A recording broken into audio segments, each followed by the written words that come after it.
안녕하십니까. 2월 22일 화요일 말씀 묵상 함께 시작하겠습니다. 주님께서 새 아침을 주시고 주님께서 오늘의 복을 다시 준비해 주실 것입니다.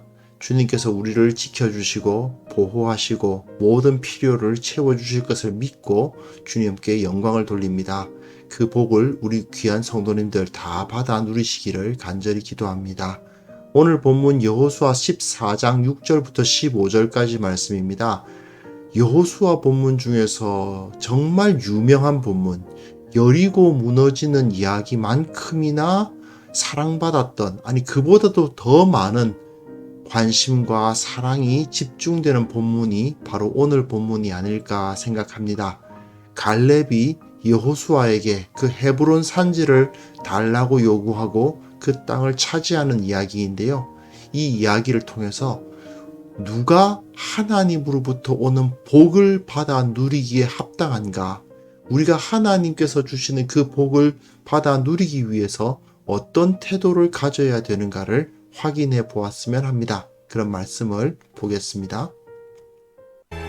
그때에 유다 자손이 길갈에 있는 여호수아에게 나아오고 그니스 사람 여분네의 아들 갈렙이 여호수아에게 말하되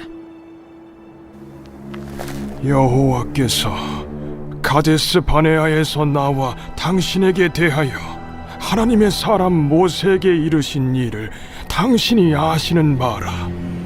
내 나이 40세에 여호와의 종 모세가 가데스 바네아에서 나를 보내어 이 땅을 정탐하게 하였으므로 내가 성실한 마음으로 그에게 보고하였고, 나와 함께 올라갔던 내 형제들은 백성의 간담을 높게 하였으나 나는 내 하나님 여호와께 충성하였으므로 그날에 모세가 맹세하여 이르되 내가 내 하나님 여호와께 충성하였은즉 내 발로 밟는 땅은 영원히 너와 내 자손의 기업이 되리라 하였나이다.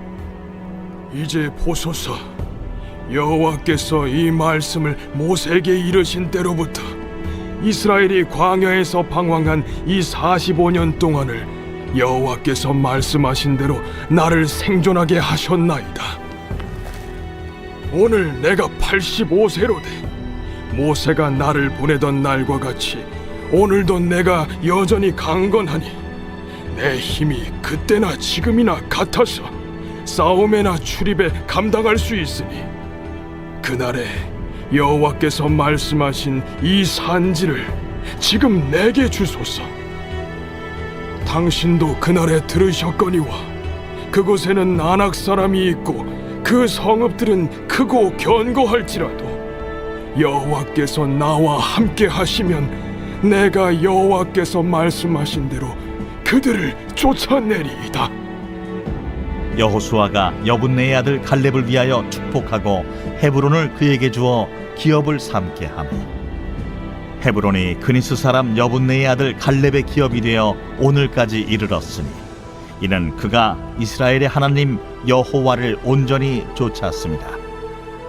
헤브론의 옛 이름은 기럇 아르바라. 아르바는 아낙 사람 가운데에서 가장 큰 사람이었더라. 그리고 그 땅에 전쟁이 그쳤더라.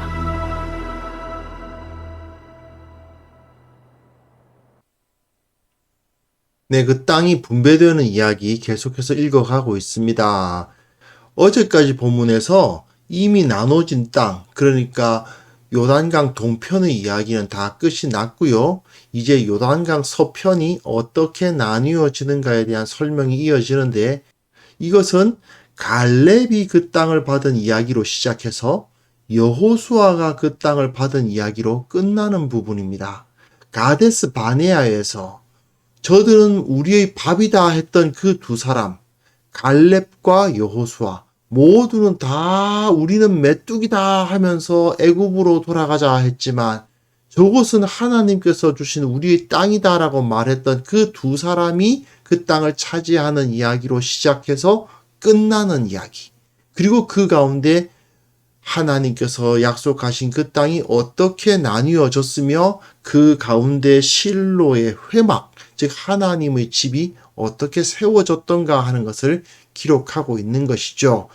그런데 오늘 본문의 대화는 사실 여호수아가 나이가 많아가지고 늙은 상태에서 요단강 서편에 있는 그 전투가 끝난 이후에 다 함께 모여서 이 12명 엘르아살과 여호수아와 나머지 10명의 그 지파 대표들이 모여서 땅을 분배할 때 이루어졌던 대화라고 보기는 어렵습니다.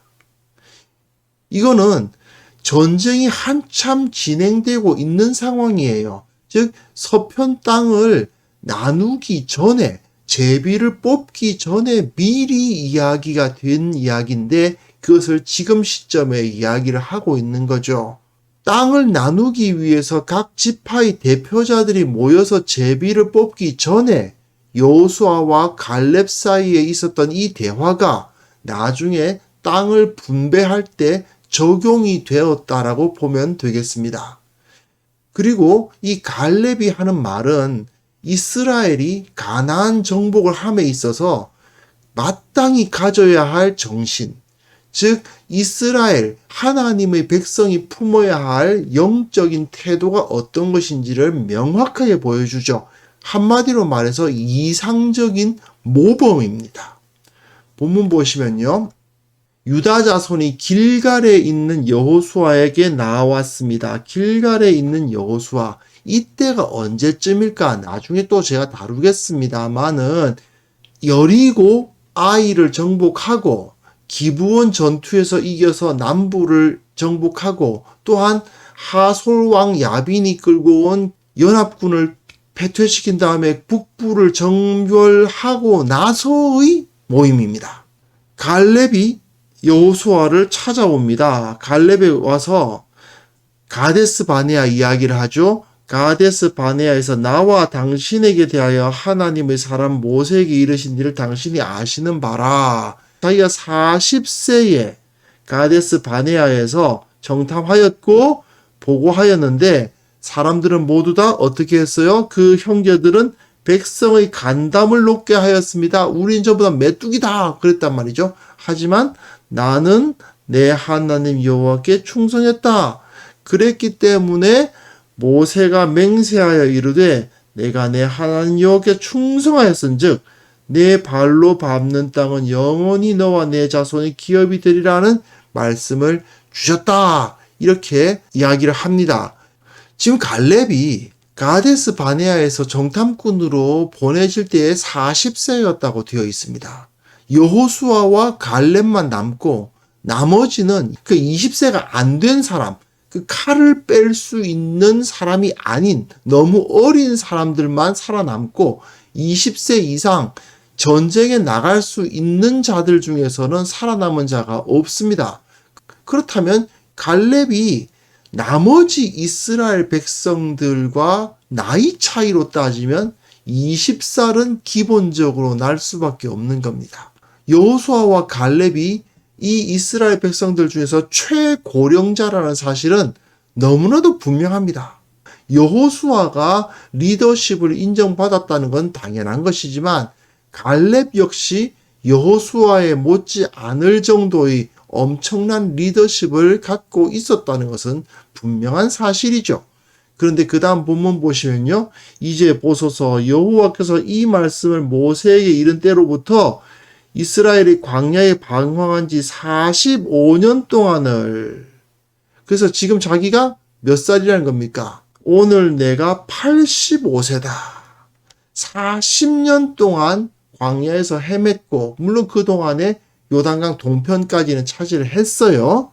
그 다음에 요단강을 건너서 5년을 더 싸운 겁니다. 그러니까 아직까지 그 가나안 땅 서편을 완벽하게 차지한 때는 아니에요. 왜냐하면 앞에서 여호수아가 여리고와 아이와 기브온과 남부와 북부를 차지한 이후에도 상당한 시간에 걸쳐서 전쟁을 했다는 사실을 기록하고 있거든요. 그런데 지금 5년밖에 안 지난 상황입니다. 그러니까 아직까지 전쟁은 계속되고 있는 상황에서 이루어진 이야기라는 것을 알 수가 있죠.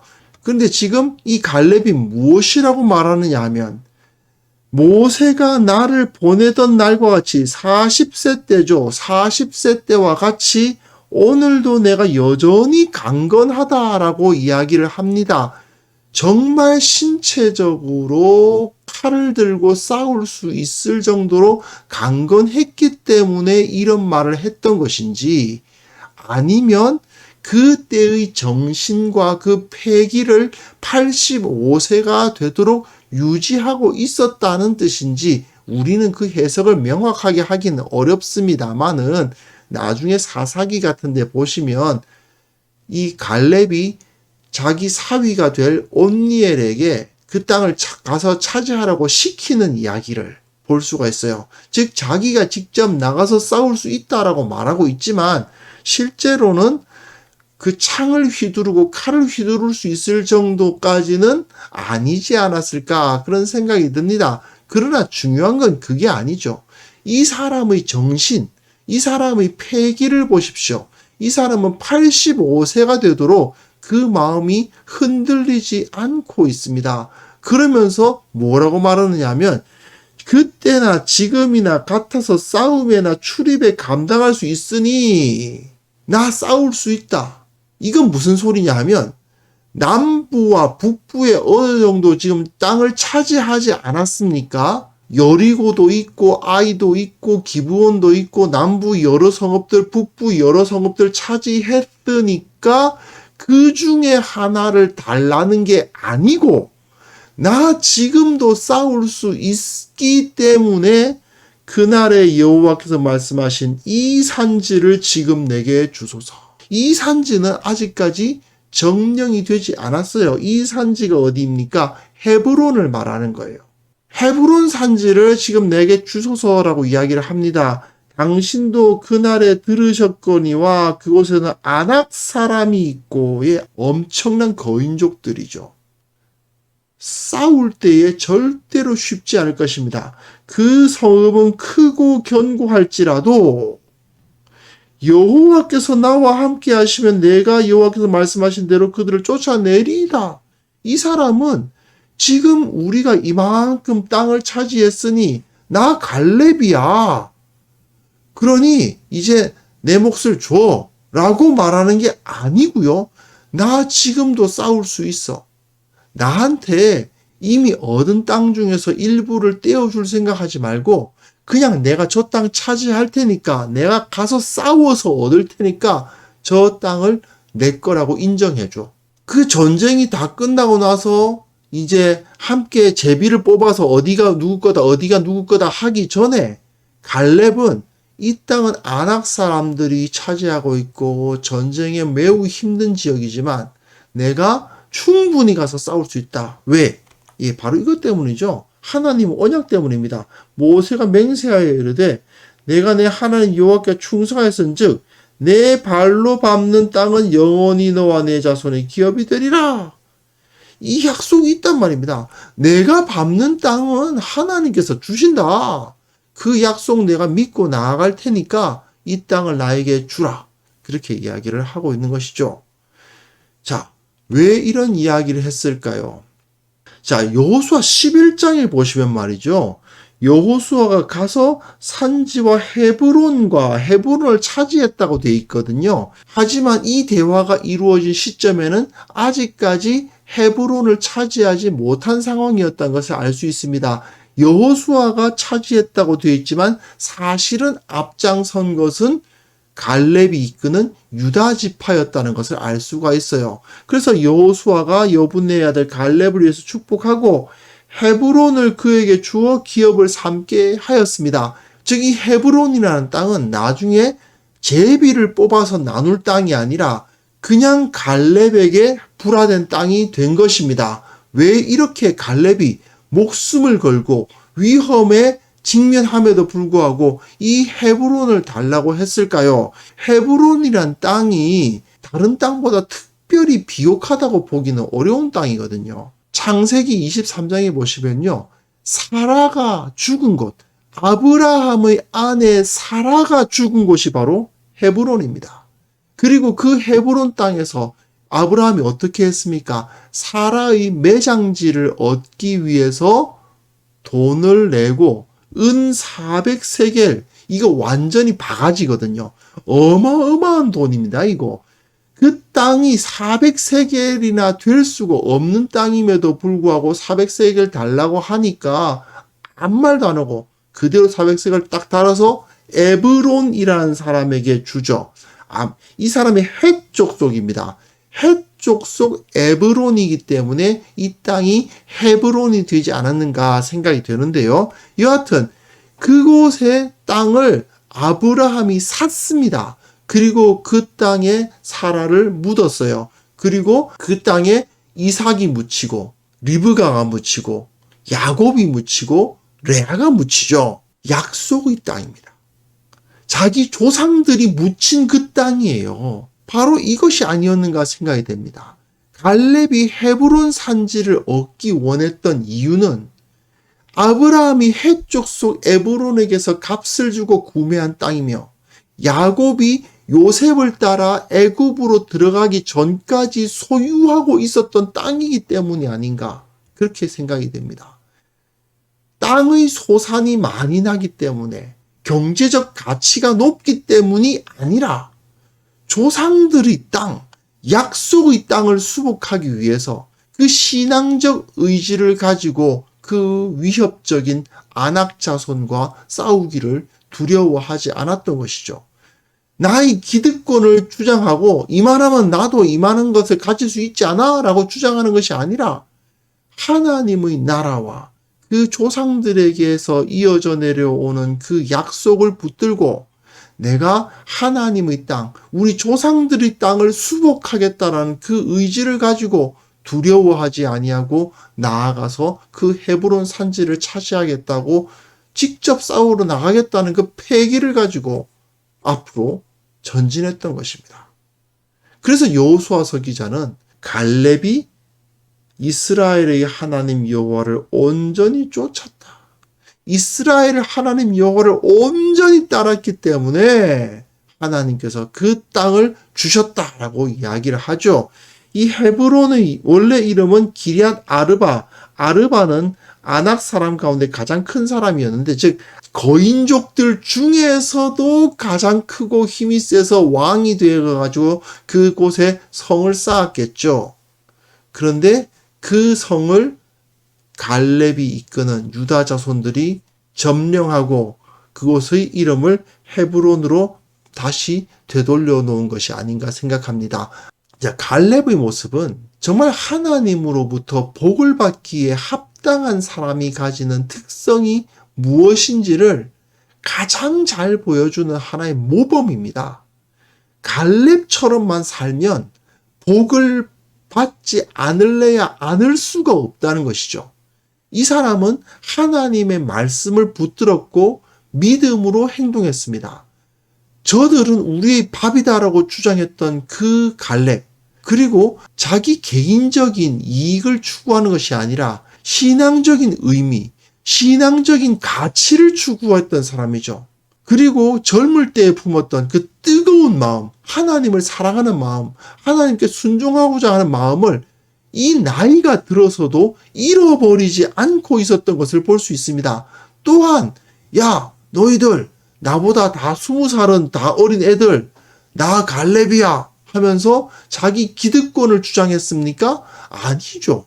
오히려 후배들을 위해서, 다른 형제들을 위해서 가장 험한 곳, 가장 위험한 곳을 직접 싸워서 차지하겠다고 나서는 그야말로 솔선수범하는 태도까지 갖고 있습니다. 이런 사람은 복을 받지 않을 수가 없죠. 하나님께서 이런 사람들에게 복을 안 주실 수가 없는 것입니다. 자, 우리 삶의 태도와 갈렙이 보여준 이 삶의 태도를 한번 비교해 봤으면 좋겠습니다.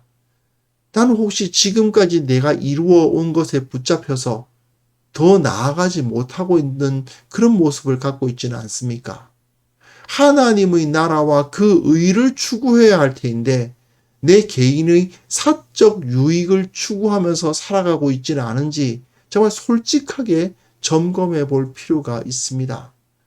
하나님으로부터 정말 물 붓듯이 부어지는 그 복을 얻기를 원한다면 바울이 말한 것처럼 뒤에 있는 것은 잊어버리고 앞에 있는 것을 잡으려고 표대를 향하여 달려가는 그런 모습이 있어야 됩니다. 정말 하나님의 나라와 그 의를 구하기 위해서 나의 다른 이익을 접어놓고 그 진정한 가치를 추구하면서 살아가는 모습을 나이 들어 늙을 때까지라도 잃어버리지 않아야만 합니다. 그런 면에서 보면 정말 그리스도인들은 늙지 않습니다. 몸이 85세가 되어도 갈렙은 40세 때 품었던 그 마음을 잃어버리지 않지 않습니까? 그래서 그리스도인들은요, 언제나 예수 그리스도를 닮은 사람들이기 때문에 몸은 80세, 90세가 되어도 그 정신은 언제나 30대 초반인 겁니다. 그리스도인들은 청년으로서 살다가 청년으로서 죽습니다. 갈렙 보십시오. 85세 할아버지 같습니까? 40세 때의 그 열정이 그대로 남아있지 않습니까? 이것이 바로 그리스도인들의 진정한 모습이고, 이런 사람들에게 하나님께서 복을 내리신다는 사실을 이 시간 확인했으면 합니다. 그래서 이 시간 같이 기도하실 때에 먼저 우리가 하나님의 나라와 그 의를 구하는 삶을 살아가게 하옵소서.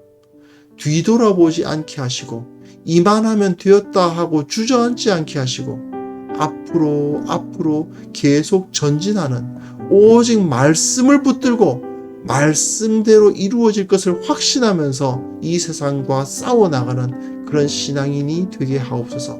함께 기도하는 시간을 가졌으면 합니다.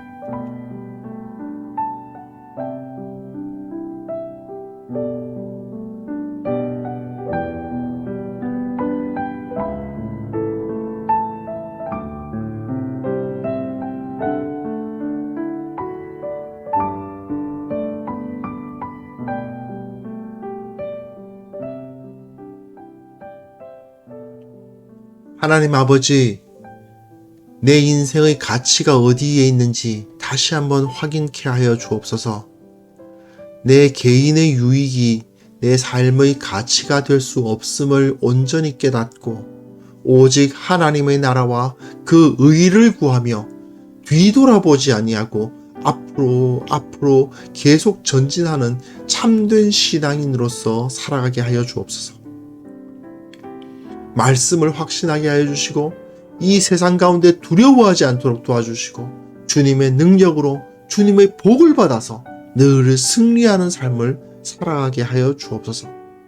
참으로 갈렙의 모습처럼 나는 늙지 아니하였다. 나는 주님의 능력으로 지금도 싸울 수 있다라고 말할 수 있는 그러한 젊은 패기를 우리 삶의 마지막 시간까지 유지할 수 있도록 도와주시고 그 능력으로 이 세상 가운데 당당히 나서는 참된 그리스도인이 되게 하여 주옵소서. 이 교회에 주님께서 복을 내려주셔서 복음의 권세로 온 세상을 정복해 나갈 수 있도록 도와주시고 온 땅 가운데 하나님의 영광을 선포하는 참된 주의 공동체가 다 될 수 있도록 이끌어 주시기를 간절히 원하옵나이다. 주님, 오늘 하루 우리가 영적인 싸움을 싸워 나가야 됩니다.